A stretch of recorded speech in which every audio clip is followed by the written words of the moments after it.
Story officially চ্যানেলে আপনাদের প্রত্যেককে স্বাগত। আমি আজকে দুর্বাসা মুনির কী করে জন্ম হয়েছিল, কেন তার এত রাগ, এই নিয়েই একটু বলছি এবং সাথে তার কয়েকটা অভিশাপের কথাও আমি বলার চেষ্টা করব। আসলে অন্যান্য ঋষি মুনিদের থেকে আমরা প্রত্যেকেই জানি যে দুর্বাসা মুনি একটু অন্যরকম। তিনি খুব অল্পতেই রেগে যান এবং অভিশাপ দেন। তার মতো অভিশাপ মনে হয় অন্যান্য ঋষিমুনিরা আ কমই দিয়েছে। তিনি কথায়, কথায় অভিশাপ দিতেন। তাই উম আসলে আ একবার ব্রহ্মা আর শিবের মধ্যে মনোমালিন্য হয় এবং শিব এতটা রেগে যায় যে শিবের ওই রাগের ভয়ে দেবতারা সুদ্ধা পালিয়ে গেছিল এবং তারপর দেবাদিদেবের পত্নী পার্বতী শিবকে বলে যে, "তোমার সঙ্গে বাস করা যাচ্ছে না।" এই কথা শুনে শিব কী করে, তার ওই রাগ মানে ক্রোধটাকে ত্যাগ করতে চায় এবং তিনি বর্জন করতে সম্মতি হন এবং তার ওই শিবের ওই যে রাগ সেটাকে তিনি শরীর থেকে বের করে তিনি অত্রির মুনির পত্নী অনুসূয়া তার গর্ভে স্থাপন করে এবং তার গর্ভে যে শিশু জন্মায় সেই হলো দুর্বাসা। তাই ওই শিবের ক্রোধ অগ্নির থেকে মানে ক্রোধা অগ্নির থেকে তার জন্ম হয়েছে বলে আ না তিনি তার এত রাগ। এইজন্য তাকে শিবের অংশও বলা হয়। অনেক জায়গায় তাকে রুদ্রের অংশও বলা হয় এবং শিবের অংশ বলে তাকে অনেক জায়গায় পূজাও করা হয়। আসলে দুর্বাসা, যার সঙ্গে বাস করা যায় না, দুর্বাসা কথার অর্থই হলো যার সঙ্গে বাস করা যায় না।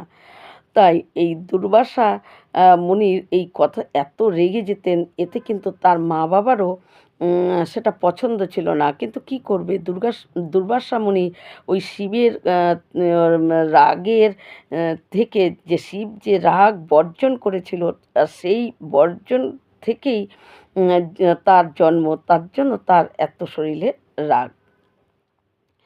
এবার দুর্বাসা মুনি কিন্তু নিজের তপস্যার বলে নিজের শক্তি তিনি নিজেই সঞ্চয় করেছিলেন। তিনি তার তপস্যা বলে, কঠোর তপস্যার ফলে তার শরীরের মধ্যে এতটা শক্তি এবং তিনি যেটা বলতেন সেটাই সেটা ফলেই যেত। কারণ এগুলো তার তপস্যার জন্যই তিনি এগুলা পেয়েছিলেন। একবার দুর্বাসা মুনি কী করেন, তিনি তপস্যা করতে যায়। কিন্তু কিছুতেই তার তপস্যায় মন লাগছে না এবং তখন তার হঠাৎ মনে হচ্ছিল যে তিনি যদি বিয়ে করেন, এই বিয়ের ভাবটা তার মনে এসেছে।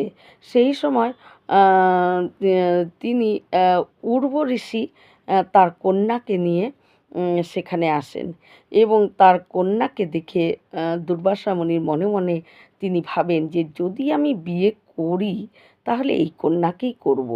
কিন্তু উর্বশী দুর্বাসাকে এসে এবং তাকে প্রণাম জানায় এবং দুর্বাসা মুনিও তাকে প্রণাম জানায় এবং তিনি বলেন যে, "আমার এই কন্যাকে আমি মায়ের স্নেহ, পিতার স্নেহ সব দুটাই আমি দিয়েই একে বড় করেছি এবং আমি অনেক কিছুই একে শিক্ষা দিয়েছি। আ কিন্তু আমি চাই আপনার সঙ্গে এই কন্যা বিয়ে হোক। আমি চাই কি আমার কন্যাই আমাকে বলছে যে তিনি আপনার সঙ্গে বিয়ে করতে চায়। তাই আমি এখানে আমার কন্যাকে নিয়ে এসেছি।" কিন্তু তখন দুর্বাসা মুনি তিনি মনে, মনে ভাবে যে তিনিও তো মনে একটু ভেবেছিল যে এই মেয়েকে দেখেই যে বিয়ে করলে এর সঙ্গেই করবে। আর আমার এই কন্যা অন্য কারো সঙ্গে বিয়ে করতে সে রাজি হচ্ছে না। তাই আপনার কাছে নিয়ে এসেছি, আপনি একে বিয়ে করেন। কিন্তু দুর্বাসা মুনি যখন বিয়েতে রাজি হয় এবং তখন সেই অম্বরীশ তখন সেই উর্ব ঋষি বলে যে, আ আসলে কি আমার মেয়েকে আমি যতটা পারি শিক্ষা দিয়েছি কিন্তু এ খুব মুখরা। তাই আপনার কাছে আমি একটা প্রার্থনা করছি যে এর ১০০ টা কথা যে মানে মুখরা সে কথায়, কথায় অনেক বাজে কথা বলে ফেলত। তাই সেই তার ১০০টা কথা আপনার ক্ষমা করতে হবে। দুর্বাসা মুনি সেটাও কথা দেয় এবং তাদের বিয়ে হয়। বিয়ের পর বেশ ১ম এ কয়েকদিন বেশ ভালোই ছিল। দুর্বাসা মুনির কোথায় তপ, কোথায় জপ সব মাথায় উঠে গেছে। ঘর সংসার তিনি করছিলেন। কিন্তু বেশিদিন করতে পারেনি। কারণ ওই ১০০টা ও তার পত্নী ছিল মুখরা। আর তার এই মুখের কথা মানে অল্প দিনের মধ্যেই তিনি ১০০টা বাজে কথা বলে ফেলেছেন এবং তার ১০০ পূর্ণ হয়ে গেছে। দুর্বাসা মুনি খুব রেগে যেতেন তার এই কথা শুনে, কিন্তু যেহেতু কথা দিয়েছে তাই তিনি কিছু করতেন না। কিন্তু খালি গুনেই যেত। গুনতে, গুনতে যখন ১০০টা পূরণ হয়ে যায় এবং পূরণ হয়ে আরও একটা সে বলে ফেলে, তখন তার শরীর এ এত রাগ হয়, সেই রাগ থেকে অগ্নি জ্বলে এবং সেই আগুনে তার স্ত্রীকে বলে যে, "তুমি এই আগুনে পুড়ে ভস্ম হয়ে যাবে" এবং তাই হয়। তারপর দুর্বাসা মুনি আবার সেই নিজে তপ, ধ্যান, জপ করতে বসে এবং এই রকমভাবে তার মানে এই সংসার জীবন, বিয়ের জীবনটা তিনি অল্প দিনের মধ্যেই তার শেষ হয়ে যায়। এরপর রামায়ণে আছে যে তিনি লক্ষ্মণকে রামের বর্জন করতে হয়েছে এই দুর্বাসা মুনির জন্য। একবার যমরাজ ভগবান রামের সঙ্গে তিনি কিছু আলোচনা করতে আসে, কথা বলতে আসে। কিন্তু ভগবান রামকে বলে যমরাজ যে, "আমি আর আপনার মধ্যে যা কথা হবে সেই কথা এই ঘরে যেন যতক্ষণ কথা হবে কেউ প্রবেশ না করে। যদি কেউ প্রবেশ করে তাকে আপনার বর্জন করতে হবে আর তার মৃত্যু হবে।" রাম সেটাতে রাজি হয় এবং রাম কী করে লক্ষ্মণকে বলে যে, "তুমি পাহারা দাও, কেউ যেন এই ঘরে না ঢুকে।" লক্ষ্মণ তার দাদার কথা মতো পাহারা দিচ্ছিল এবং ভিতরে কথাবার্তা চলছিল।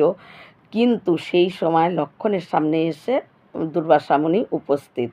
কিন্তু লক্ষ্মণ অনেক বিনয় করে বা তাকে প্রণাম জানিয়ে তাকে বিনয় করে বলে, সমস্ত কাহিনী বলে।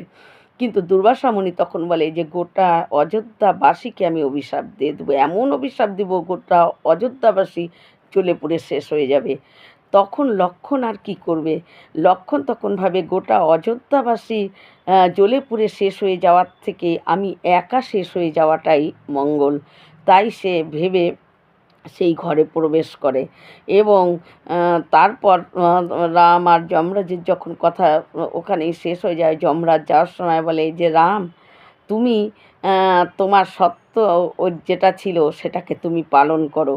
এই বলে তিনি চলে যায়। আর রাম তখন ভিতরে অনেক কষ্ট হলেও লক্ষ্মণকে বর্জন করে এবং লক্ষ্মণ সরযূ নদীতে তার শরীর ত্যাগ করে। তারপর এই রামায়ণে এই কাহিনী হয়ে গেছে। তারপরে কি হয়, অম্বরীশ রাজা বলে একটা রাজা ছিল। তিনি একটা বড় যজ্ঞের আয়োজন করেছিল এবং তিনি ছিলেন খুব বিষ্ণু ভক্ত। এই বিষ্ণু ভক্তের জন্য তিনি সুদর্শন চক্রকে নিয়ন্ত্রণ করার বর ভগবান বিষ্ণু তাকে দিয়েছিল এবং তখন তিনি একটা বড় যজ্ঞের আয়োজন করে। এই যজ্ঞে অনেক ঋষি মুনি তারা এসেছিল। এটা আমি বলছি ব্রহ্মপুরাণ অনুযায়ী যেটা আছে ব্রহ্মপুরাণে, আমি সে কথাটাই বলছি।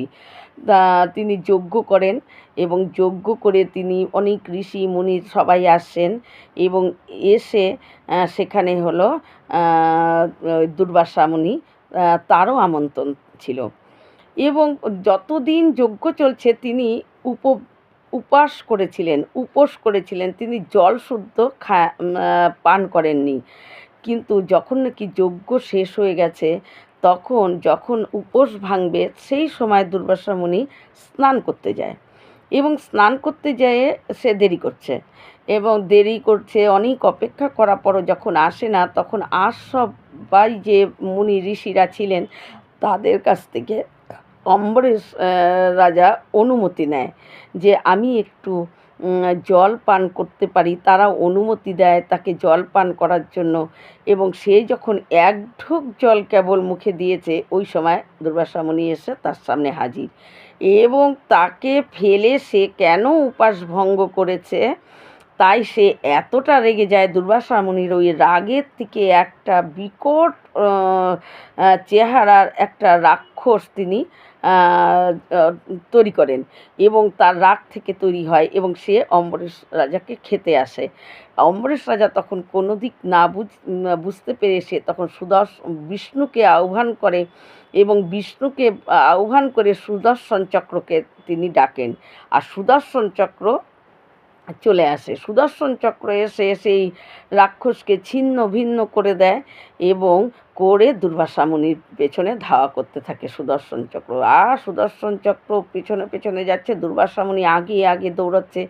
দুর্বাসা মুনি পালাতে পালাতে তখন আর কি করবে পারছে না, তিনি ইন্দ্রের কাছে গেছে, ব্রহ্মার কাছে গেছে, শিবের কাছে গেছে, কিন্তু তারা প্রত্যেকেই বলছে যে সুদর্শন চক্রকে থামানোর আমরা পারবো না, সুদর্শন চক্রকে থামাতে আমরা পারবো না। তখন ভগবান বিষ্ণুর কাছে তিনি যান, এবং ভগবান বিষ্ণু তখন বলে যে আমিও সুদর্শন চক্রকে থামাতে পারবো না, যদি তুমি একে সুদর্শন চক্রকে থামাতে চাও তাহলে তোমাকে বলবো তুমি ওই অম্বরেশের কাছে, অম্বরেশ রাজার কাছে গিয়ে তুমি ক্ষমা চাও, তাহলেই সুদর্শন চক্রকে সেই পারবে নিয়ন্ত্রণে আনতে।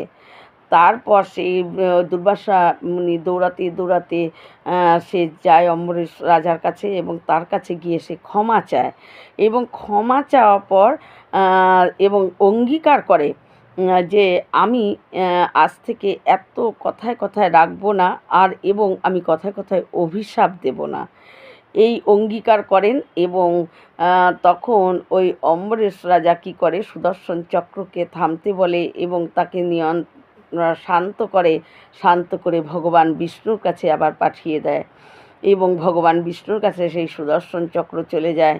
এইভাবে দুর্বাসা মুনি রক্ষা পায় এই অম্বরীশ রাজার কাছ থেকে।